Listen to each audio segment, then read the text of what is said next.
Praise the Lord. जय मसीह की। एक बार फिर से परमेश्वर का मैं धन्यवाद करता हूँ।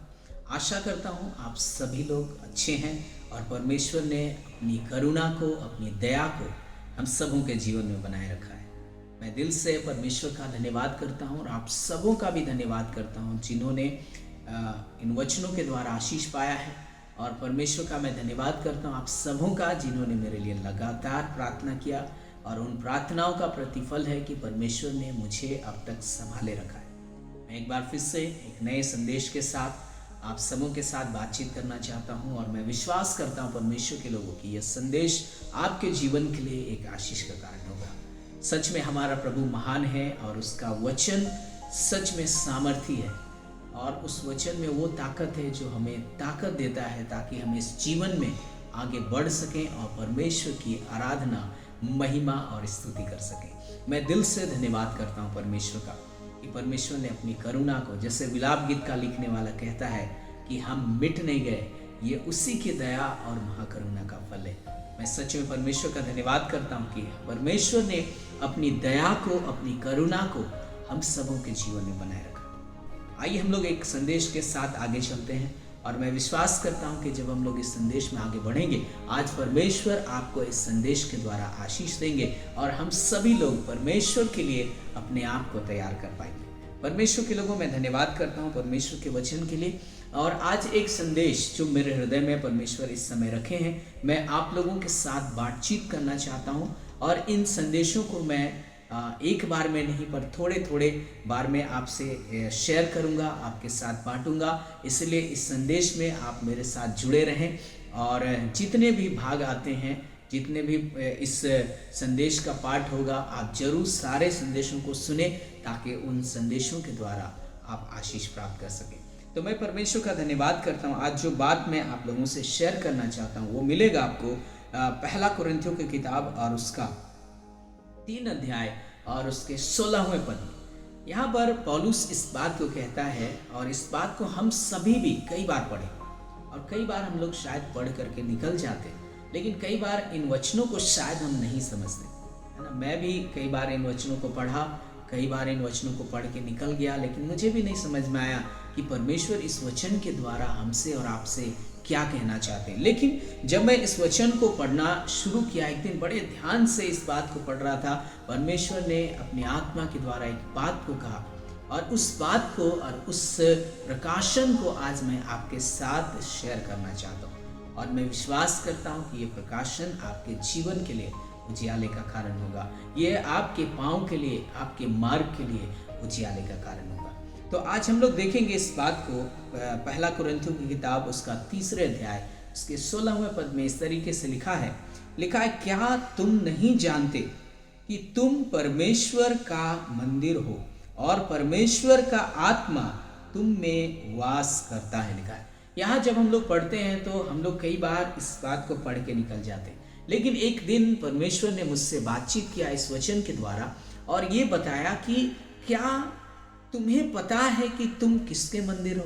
हम लोग पढ़ते हैं कई बार कि हम परमेश्वर के मंदिर हैं, लेकिन बताना चाहता हूँ परमेश्वर के लोगों, यहाँ पर पौलुस जो बात को रख रहा है और वो कह रहा है, यहाँ पर ये कुरिन्थियों की कलीसिया को लिखते हुए वो बता नहीं रहा है कि तुम परमेश्वर के मंदिर हो, लेकिन आप यहाँ गौर से देखेंगे तो उन्हें वो उलाहना दे रहा है, उन्हें वो डांट रहा है इस बात से, और वो कह रहा है कि तुमको पता नहीं है ना, क्योंकि तुम्हारे जीवन में जैसा मैं देखता हूँ, जैसे तुम चाल चलते हो, जैसे तुम्हारे जीवन में दिखाई देता है, क्या तुम्हें पता नहीं कि तुम परमेश्वर के हो और तुम्हें कैसे चलना चाहिए, किस तरीके से तुम्हें व्यवहार करना चाहिए, क्या तुम्हें नहीं पता। और मालूम है इस बात को लेकर के पौलुस बात कर रहा है, लेकिन कई बार हम लोग सोचते हैं कि पौलुस शायद बता रहा है कि तुम परमेश्वर के मंदिर हो, लेकिन नहीं, यहाँ पौलुस जो है वो वहाँ कुरिन्थियों के कलीसिया को डांट रहा है। क्योंकि जब मैं इसी अध्याय के 3 अध्याय के जब पहले पद को पढ़ता हूँ तो यहाँ लिखा है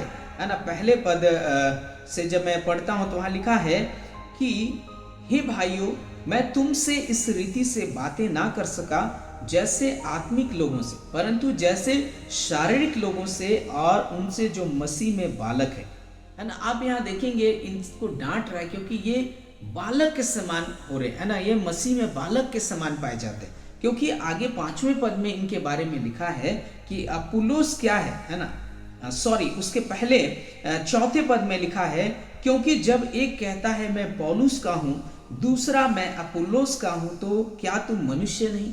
यहां पर आप देखेंगे कि पौलुस इन लोगों से नाराज हो रहा है। क्यों नाराज हो रहा है? क्योंकि इनमें लड़ाइयां हो रही, इनमें झगड़े हो रहे, और ये लोग अपने जीवन में झगड़ा कर रहे हैं, लड़ाई कर रहे हैं। कोई कह रहा है कि मैं पौलुस का हूं, कोई कहता है मैं अपुल्लोस का हूं। इसीलिए वहां पर पौलुस कहता है क्या तुम्हें पता नहीं है कि तुम किसके हो? अरे पौलुस क्या है, अपुल्लोस क्या है, लेकिन तुम तो परमेश्वर के हो। और हम लोगों ने पढ़ा परमेश्वर के मंदिर हो लिखा है। और क्या तुम्हें ये बात पता है? और परमेश्वर के मंदिर हो, जब तुम परमेश्वर के मंदिर हो तो तुम्हें किस प्रकार का होना चाहिए, तुम्हारा स्वभाव कैसा होना चाहिए, तुम्हारा जीवन कैसा होना चाहिए। क्या तुम्हें ये बात नहीं पता जिसके कारण से तुम यहाँ पर झगड़ा कर रहे हो? मैं आपको बताना चाहता हूँ परमेश्वर के लोगों, इन वचनों के द्वारा मैं कहना चाहता हूँ कि हम और आप भी शायद कई बार इन वचनों को पढ़ते हैं, लेकिन कई बार शायद हम इन वचनों को पढ़ने के बाद नहीं समझते, या फिर हम वचन जानते तो हैं कि हम परमेश्वर के मंदिर हैं, लेकिन कई बार हम उस वचन को नहीं मानते और हम अपने जीवन में अपनी इच्छा को पूरी करते हैं। मैं जो बात यहाँ पर आपके सामने रखना चाहता हूँ वो बात यह है कि अगर हम कहते हैं कि हम परमेश्वर के मंदिर हैं, अगर हम कहते हैं कि हम परमेश्वर के मंदिर हैं, तो इसका मतलब है कि हमारे जीवन का मालिक हम और आप नहीं है, पर हमारे जीवन का मालिक वो परमेश्वर है, वो यीशु मसीह है। क्योंकि एक जगह पर मैं और एक बात को पढ़ाना चाहता हूं, जो पहला कुरिन्थियों की किताब में ही और उसके 6वें अध्याय में और उसके 19वें पद में पौलुस इस बात को कहता है। और यहाँ पर इस तरीके से लिखा है, क्या तुम नहीं जानते कि तुम्हारी देह पवित्र आत्मा का मंदिर है और जो तुम में बसा हुआ है और तुम्हें परमेश्वर की ओर से मिला है और तुम अपने नहीं हो, लिखा है। और आगे लिखा है, क्योंकि दाम देकर मोल लिए गए हो, क्योंकि इसलिए अपनी देह के द्वारा परमेश्वर की महिमा करो, लिखा है। यहाँ पर जब मैं पढ़ता हूँ तो लिखा है परमेश्वर के वचन में कि यीशु मसीह ने हमें दाम देकर के खरीदा है और हम अपने नहीं हैं, हम अपने नहीं हैं। और जब हमें यह बात समझ में आ जाएगा कि हम अपने नहीं हैं, तो हम शायद वैसे करेंगे, हम वैसे जिएंगे जैसा परमेश्वर चाहता है, जिसने हमें दाम देकर के खरीदा है, जिस परमेश्वर ने हमारे लिए कीमत चुकाया है। हम शायद उसकी इच्छा को पूरी करेंगे, उसकी मर्जी को पूरा करेंगे, उसके वचन और उसकी बातों के अनुसार चलेंगे। लेकिन कई बार शायद हम इस वचन को पढ़ते तो हैं, लेकिन इस वचन को पढ़ने के बाद शायद हम या तो नहीं समझते, या फिर हम वचन को जानने के बाद भी हम इस वचन को नहीं मानते और हम अपने अपने जीवन को जीते।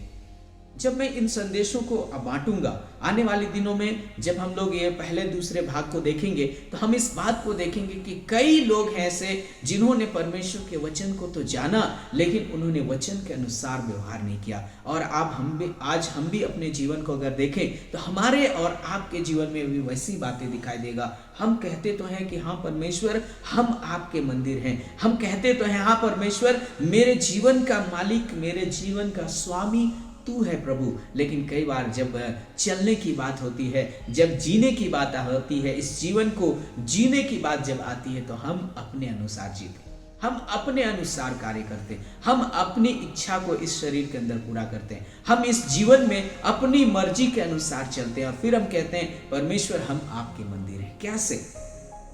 इसीलिए पौलुस यहाँ पर उनको झिड़क रहा है कि तुम में लड़ाइयां और झगड़े हो रहे, तुम लोग अपनी अपनी इच्छा को पूरी करते हो और कहते हो कि तुम परमेश्वर के मंदिर हो। क्या तुम सच में जानते हो कि तुम ही परमेश्वर के मंदिर हो? और जब परमेश्वर के तुम मंदिर हो तो तुम्हारे जीवन में तुम्हारा नहीं पर परमेश्वर का अधिकार चलेगा, तुम्हारी बातें नहीं पर परमेश्वर की बातें चलेगी। और यही कारण से यहाँ पर पौलुस उनको समझा रहा है, उनको बता रहा है। और आज मैं इस वचन और इस संदेश के द्वारा परमेश्वर के लोगों में आपसे भी बातचीत करना चाहता हूँ, आपसे भी इस बात को रखना चाहता हूँ कि क्या हम जानते हैं कि ये जो देह है ये परमेश्वर का है? या इसमें हमारा मर्जी चलेगा? क्या हम अपनी इच्छा से चलेंगे? क्योंकि आज मैं अधिकतर लोगों को देखता हूँ, अधिकतर लोग वचन तो जानते हैं, लेकिन जब जीने की बात आती है तो वो अपने अनुसार जीते हैं। जब वचन तो जानते हैं, लेकिन जब कार्य करने की बारी आती है तो वो अपने अनुसार कार्य करते हैं। तब परमेश्वर हमसे पूछता और कहता है, क्या तुम्हें पता है कि तुम मेरे मंदिर हो? क्या तुम्हें पता है कि मैं इसका मालिक हूँ, मैं इसका स्वामी हूँ? लेकिन तुम तो कभी भी नहीं दिखाते कि तुम मुझे अधिकार दिए हो, लेकिन तुम तो अपने जीवन में कहते तो कि मैं मालिक हूँ, लेकिन करते तो तुम अपनी मर्जी हो। तुम अपने हिसाब से ही तो चलते हो। तुम जरूर मुझे कहते हो कि इस भवन का मालिक मैं हूँ, लेकिन मेरे बेटे मेरी बेटी, मैं तुमसे कहना चाहता हूँ, तुमने अब तक शायद मुझे वो अधिकार नहीं दिया, मुझे वो चीज़ नहीं सौंपा जिसके द्वारा मैं कह सकता कि मैं इस शरीर का मालिक हूँ, मैं कह पाता कि मैं इस जीवन का स्वामी हूँ। और आज मालूम है परमेश्वर भी हमसे पूछ रहा है, क्या हमें पता है कि हम और आप परमेश्वर के मंदिर हैं? क्या हमें मालूम है कि हम और आप परमेश्वर के लिए बुलाए गए हैं? अगर हाँ, तो बताना मांगता हूँ परमेश्वर की इच्छा हमारे जीवन से पूरा होगा। लेकिन अगर हमें नहीं पता है तो बताना मांगता हूँ हमारे जीवन से परमेश्वर की बातें पूरी नहीं होगा, और उसके द्वारा परमेश्वर की महिमा नहीं पर परमेश्वर की निंदा ही होगी। परमेश्वर के विरोध में हम कार्य करेंगे। और आज अधिकतर लोग, हम में से कई लोग परमेश्वर के विरोध में कार्य कर रहे हैं। आज मैं इस संदेश के द्वारा आपको भारना चाहता हूँ, क्या हम क्या जानते हैं इस बात को कि हम और आप परमेश्वर के मंदिर हैं? अगर हैं तो क्यों हम अपने जीवन जी रहे हैं? क्यों हम अपने हिसाब से चल रहे हैं? क्यों हम परमेश्वर को मौका नहीं दे रहे कि परमेश्वर की इच्छा हमारे जीवन से पूरा होता? लेकिन जिस दिन हम समझ जाएंगे इस बात को, आपको बताना चाहता हूँ परमेश्वर के लोगों, हमारे जीवन से परमेश्वर का नाम ऊंचा होगा और परमेश्वर की नाम की महिमा होगी। क्योंकि यहाँ पौलुस इस बात को कहता कि तुम अपने नहीं हो, पर तुम्हें मैंने दाम दे करके खरीदा है। और जब परमेश्वर ने हमें खरीदा है तो हम परमेश्वर के हैं, और जरूरी है कि हमारे जीवन से परमेश्वर की, यीशु मसीह की इच्छा पूरी होने पाए। परमेश्वर के लोगों, आज मैं इस संदेश को यहीं विराम दूंगा, लेकिन अभी इस संदेश में हम लोग यहाँ पर ख़त्म नहीं कर रहे हैं। अभी आगे और भी जुड़े रहिएगा, है ना। आने वाले संदेशों के लिए आप इंतज़ार करिएगा। मैं विश्वास करता हूँ कि इन संदेशों के द्वारा परमेश्वर आपके जीवन में कार्य करेगा। हम लोग इस संदेश में आगे बढ़ेंगे और भी उदाहरणों के द्वारा देखेंगे कि कैसे कुछ लोगों ने परमेश्वर के वचन को जाना और परमेश्वर के नाम की महिमा की, और कुछ लोगों ने परमेश्वर के वचन को जान करके भी उन्होंने परमेश्वर के नाम की महिमा नहीं किया। तो आज हम लोग यहाँ पर रुक रहे हैं, लेकिन मैं यहाँ पर इस संदेश को ख़त्म नहीं कर रहा हूँ। ये संदेश अभी जारी रहेगा। आप जरूर से सारे संदेशों को सुने और पूरी तरीके से सुने, ताकि परमेश्वर इस संदेशों के द्वारा आपके जीवन में आशीष को दे सके। तो आप मेरे साथ जरूर से बने रहें, मेरे लिए प्रार्थना करते रहें, ताकि इन संदेशों के द्वारा परमेश्वर हम सबों को आशीष दे और इसके द्वारा परमेश्वर के नाम की महिमा। तो परमेश्वर के लोगों, आज मैं प्रार्थना करना चाहता हूँ, अगर आपको ये बातें समझ में आई है कि हम परमेश्वर के मंदिर हैं, तो आइए आज हम कहें, प्रभु आज के बाद मैंने जान लिया है कि प्रभु ये जीवन मेरा नहीं है, ये जीवन आपका है प्रभु, क्योंकि आपने मुझे दाम दे करके खरीदा है। इसलिए मैं प्रभु आज के बाद से मैं अपना जीवन नहीं जीऊँगा, लेकिन जैसा आप चाहेंगे पिता, जैसे आपकी इच्छा होगी, जैसे आप चाहेंगे वैसे मैं करूँगा। प्रभु आज मैं चाहता हूँ कि आप मेरे जीवन में कार्य करिए, ताकि मेरा जीवन आपकी महिमा का कारण हो सके। पिता, मैं इस समय प्रभु यीशु मसीह आपके सम्मुख सभी को लेकर के आता हूँ। आइए हम लोग इसमें प्रार्थना करें और हम लोग दुआ करें कि परमेश्वर हमारे जीवनों में अनुग्रह करने पाए। आइए दुआ करें। परमेश्वर पिता, हम आपका दिल से धन्यवाद करते हैं। आज हमने जाना है पिता कि पौलुस के इस वचन के द्वारा जो कुरिन्थियों की कलीसिया को उसने लिखा और कहा, क्या तुम जानते हो कि तुम परमेश्वर के मंदिर हो? कई बार शायद हम इस वचन को पढ़ते हैं प्रभु, लेकिन कई बार शायद हम इस बात को नहीं समझते, और कई बार हम अपने ही इच्छा को अपने आप में पूरी करते हैं। लेकिन प्रभु आज आपने इस वचन के द्वारा हमें उभारा है, ताकि हम जान चुके हैं प्रभु पिता कि यह जीवन हमारा नहीं पर आपका है, और आप इसमें, आपकी मर्जी इसमें पूरी होने पाए। प्रभु आज इस वचन के द्वारा हमारे जीवनों में कार्य करिए, ताकि यह जीवन आपकी महिमा का कारण ठहरे और हम सबों के द्वारा आपका नाम ऊंचा होने पाए।